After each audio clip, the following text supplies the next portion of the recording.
Hello dear students, আমি তোমাদের জন্য আজকে পিতা ও পুত্রের বয়সের অঙ্ক নিয়ে এসেছি। এই ধরনের অঙ্ক আমি আগেও পোস্ট করেছি। তো আজকে আমি কয়েকটি ইম্পর্টেন্ট অঙ্ক, বিভিন্ন পরীক্ষার প্রশ্নপত্র থেকে সংগ্রহ করা অঙ্ক তোমাদের জন্য নিয়ে এসেছি। প্রত্যেকটি চাকরির পরীক্ষার জন্য পিতা পুত্রের অঙ্ক খুবই ইম্পর্টেন্ট। তো তোমরা ভিডিওটি দেখো, আশা করি তোমরা খুব সহজে বুঝতে পারবে, কারণ আমি যে আজকে ট্রিকটা শেখাবো সেই ট্রিকটাতে সবথেকে কম সময়ে তোমরা এই ধরনের অঙ্কগুলো করতে পারবে। প্রত্যেকটি মোটামুটি একই রকম অঙ্ক। আমি একই রকম অঙ্ক এই কারণে দিয়েছি যাতে তোমরা এই নিয়মটা এই কয়েকটা অঙ্ক থেকে শিখে যাও আর অন্য কোনো অঙ্ক তোমাদের দেখতে না হয়। তাহলে শুরু করা যাক। প্রথম অঙ্ক বলেছে, এক ব্যক্তির বর্তমান বয়স তার পুত্রের বয়সের 5 গুণ। 5 বছর আগে ওই ব্যক্তির বয়স তার পুত্রের বয়সের 10 গুণ ছিল। ওই ব্যক্তির বর্তমান বয়স কত? তাহলে দেখো, এখানে বলেছে যে একজন ব্যক্তি তার পুত্রের বয়সের সঙ্গে তার বয়সের তুলনা করেছে। মনে করব যে ব্যক্তিটাকে ফাদার মনে করি, এ অক্ষর দ্বারা প্রকাশ করি, আর পুত্রকে সন, এস দিয়ে প্রকাশ করি। তো বলেছে তাদের যে বয়স, বর্তমানে ব্যক্তিটার বয়স তার পুত্রের বয়সের 5 গুণ। মনে করব পুত্রের বর্তমান বয়স 1 বছর আর ওই ব্যক্তির বর্তমান বয়স 5 বছর।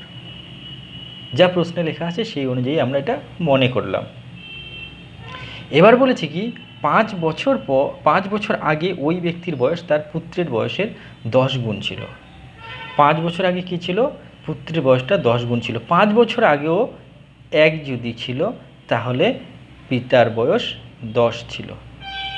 কিন্তু এটা যদি আমরা অনুপাত আকারে লিখি যে বর্তমানে তাদের বয়সের অনুপাত 5:1 আর 5 বছর আগে তাদের বয়সের অনুপাত ছিল 10:1।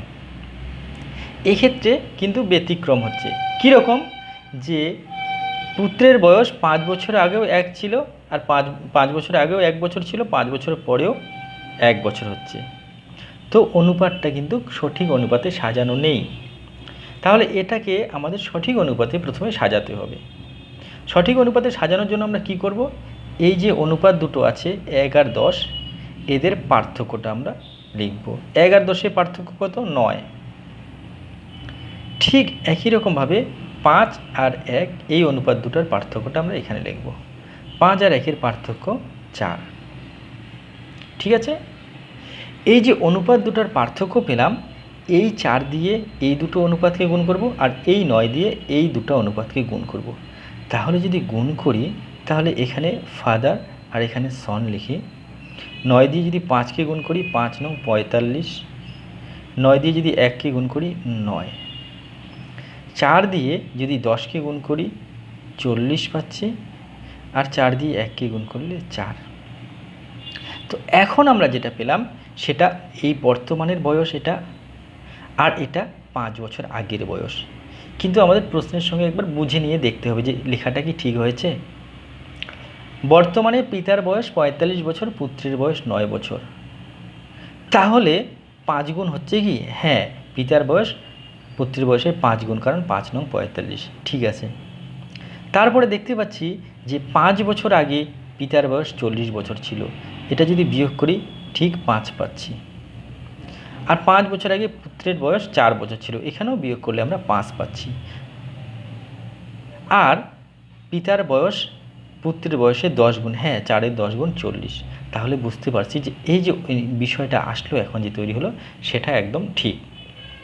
5 বছরের পার্থক্য মানে 40 থেকে 45। তাহলে পিতার বয়স যে 45 বছর বর্তমানে, এটাই সঠিক উত্তর। এখানে আর আমাদের অন্য কিছু করতে হচ্ছে না, কারণ 40 থেকে 45 5 বছর হয়ে গেছে। আর 5 বছরের পার্থক্য মানে এই পার্থক্যটাও 5 বছর, আর তার বয়সটা যে আছে সেটাও আমরা 45 পেয়ে যাচ্ছি, কারণ পুত্রের বয়স যদি 9 বছর হয় সে পিতার বয়স 9-এর 5 গুণ 45 বছর হচ্ছে। অর্থাৎ এই উত্তরটা আমাদের ঠিক। তাহলে আমাদের অ্যান্সার পিতার বর্তমান বয়স 45 বছর। তোমরা এভাবে করতে পারো। আরও অন্য নিয়ম আছে, সেগুলো বড় হয়, তাই আমি তোমাদের এই নিয়মটা শেখালাম। ঠিক আছে? পরের অঙ্ক দেখো, এই অঙ্কে কি বলেছে যে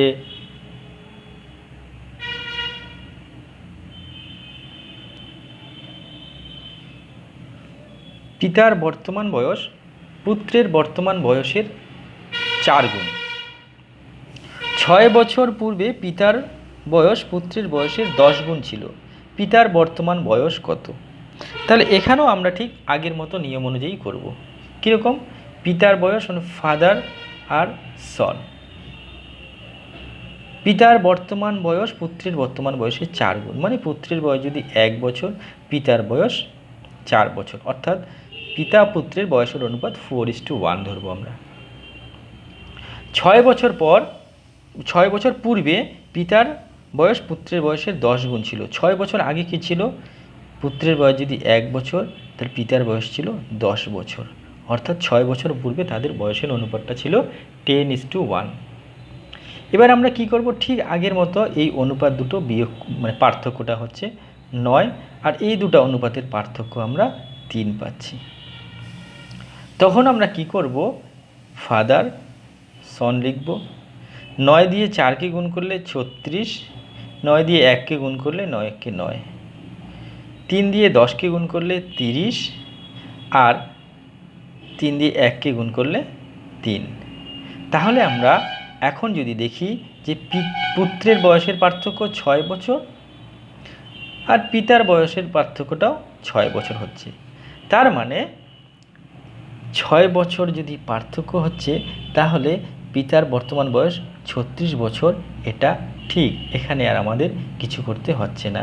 তাহলে এটাও আমরা অ্যান্সার পেয়ে গেলাম যে পিতার বর্তমান বয়স কত? উত্তর 36 বছর। খুব শর্টকাটে হয়ে গেল, খুব কম সময়ে হলো। তোমরা এভাবেই অঙ্কগুলো করবে। দুই বন্ধুর বর্তমান বয়সের অনুপাত 5:7। 16 বছর আগে তাদের বয়সের অনুপাত ছিল 3:5। তাদের দুজনের বর্তমান বয়স কত? তাহলে বন্ধু দুইজন, একটা মনে করব ফ্রেন্ড 1 আর একটা ফ্রেন্ড 2। ফ্রেন্ড 1 আর ফ্রেন্ড 2 এর বয়সের অনুপাত 5:7। 16 বছর আগে তাদের বয়সের অনুপাত ছিল 3:5। তাহলে এখানেও আমরা ঠিক একই নিয়ম প্রয়োগ করব। কি করব তাহলে? এই অনুপাত দুটোর পার্থক্য 2, এই অনুপাত দুটোর পার্থক্য এটাও 2। তাহলে এই দুটো দিয়ে যদি আমরা গুণ করি, তাহলে আমরা কি পাচ্ছি? 5 দুগুণে 10, 7 দুগুণে 14। এখানে যদি গুণ করি 3 দুগুণে 6 আর 5 দুগুণে 10। এবার এদের দুজনের বয়সের, মানে এই 16 বছর আগের ঘটনাটা যা বলেছে, 16 বছর আগে এদের বয়সের অনুপাত ছিল, দ্বিতীয় বন্ধুর বয়সের অনুপাত ছিল 10, আর 16 বছর পরে বয়সের অনুপাতটা বেড়ে হয়ে গেছে 14, মানে এদের পার্থক্য 4 হয়েছে। এখানেও অনুপাতের পার্থক্য আমরা 4 পাচ্ছি। তার মানে বোঝা যাচ্ছে এই যে 4 অনুপাতের পার্থক্য হয়েছে, এই 4 অনুপাতের পার্থক্য কত বছরের জন্য হয়েছে? 16 বছরের জন্য হয়েছে। অর্থাৎ 16 বছর মানে হলো 4 অনুপাত। তাহলে 4 অনুপাত মানে যদি 16 বছর হয়, তাহলে 1 অনুপাত মানে কত হবে? 4 দিয়ে ভাগ করলে পেয়ে যাব 4 বছর। তো 1 অনুপাত মানে আমরা পেলাম 4 বছর। তো প্রথম বন্ধুর বয়স কত অনুপাত? 10 অনুপাত। 10 অনুপাত মানে 10 গুণ 4 সমান সমান 40 বছর। আর দ্বিতীয় বন্ধুর বয়সের অনুপাত 14, 4 গুণ 14 সমান সমান 56 বছর। তাহলে বয়সটা আমরা পেয়ে গেলাম। তাদের দুজনের বর্তমান বয়স কত? তাহলে তাদের দুজনে, একজনের বর্তমান বয়স 40 বছর আর একজনের বর্তমান বয়স 56 বছর। বুঝতে পারলে? পরের অঙ্কে কি বলেছে? পিতা ও পুত্রের বর্তমান বয়সের অনুপাত 5:2। 15 বছর পর তাদের বয়সের অনুপাত 13:7 হলে তাদের বর্তমান বয়স কত? বর্তমান বয়স বলতে পিতার বয়স আর পুত্রের বয়স। তাহলে এখানেও পিতাকে এফ অক্ষর দ্বারা প্রকাশ করব, পুত্রকে এস অক্ষর দ্বারা প্রকাশ করব, ফাদার আর সন। পিতা ও পুত্রের বর্তমান বয়সের অনুপাত 5:2। তাহলে মনে করব পিতার বর্তমান বয়স 5 অনুপাত আর পুত্রের বর্তমান বয়স 2 অনুপাত। 15 বছর পর 15 বছর পর তাদের বয়সের অনুপাত 13:7 হলে 15 বছর পর বয়সের অনুপাতটা হয়ে গেছে কত? 13:7। পিতার তাদের বর্তমান বয়স অর্থাৎ দুজনেরই বর্তমান বয়স বের করতে হবে। ঠিক একই রকম এদের অনুপাত দুটার পার্থক্য 7, 6, 13, 6। এদের অনুপাত দুটার পার্থক্য 3। কি করব তোমরা আগেই শিখে গেছো, পিতার বর্তমান বয়স, পুত্রের বর্তমান বয়স, এটা অনুপাত অনুযায়ী আর কি লিখতে পারো। 6 দিয়ে গুণ করলে 30, 6 দিয়ে গুণ করলে 12, 6 দিয়ে এটাকে যদি 3 দিয়ে গুণ করি 3 13 39, এটাকে যদি 3 দিয়ে গুণ করি 3 7 21। তো এদের বয়সের পার্থক্য কত? ঠিক আগের নিয়মে তোমরা করবে। 21 আর 12 যদি বিয়োগ করি 9, এখানে 30 আর 39 বিয়োগ করলে হলো 9। তাহলে পিতার বর্তমান বয়স তো 9 অনুপাত পেলাম, পুত্রের বর্তমান বয়স 12 অনুপাত। হ্যাঁ, বর্তমান বয়স। এবার 15 বছর পর পিতার বয়স হয়ে যায় 39 অনুপাত আর পুত্রের বয়স হয়ে যায় 21 অনুপাত। তো এদের অনুপাতের পার্থক্য 9। এই 9 অনুপাতের পার্থক্য কত বছর পরে হয়? 15 বছরের জন্য। তাহলে 9 অনুপাত মানে 15 বছর, 1 অনুপাত মানে কত? তাহলে আমরা 15কে 9 দিয়ে ভাগ করব। এটাই হচ্ছে 1 অনুপাত। তাহলে পিতার তো বর্তমান বয়স 30 অনুপাত, তাহলে 9/15কে যদি আমরা 30 দিয়ে গুণ করি তাহলে পেয়ে যাচ্ছি কীরকম? 3 5 15, 3 3 9 আর 3 10 30, অর্থাৎ 50 বছর। 50 বছর এটা পেলাম। কার বয়স? পিতার বয়স। পুত্রের বয়স কত পাবো? আবার ভেবে লিখব 15/9 গুণ 12, এখানেও 5, 3 3 4 12, 4 5 20 বছর। তাহলে পিতার বর্তমান বয়স 50 বছর, পুত্রের বর্তমান বয়স 20 বছর। এই হলো অঙ্ক।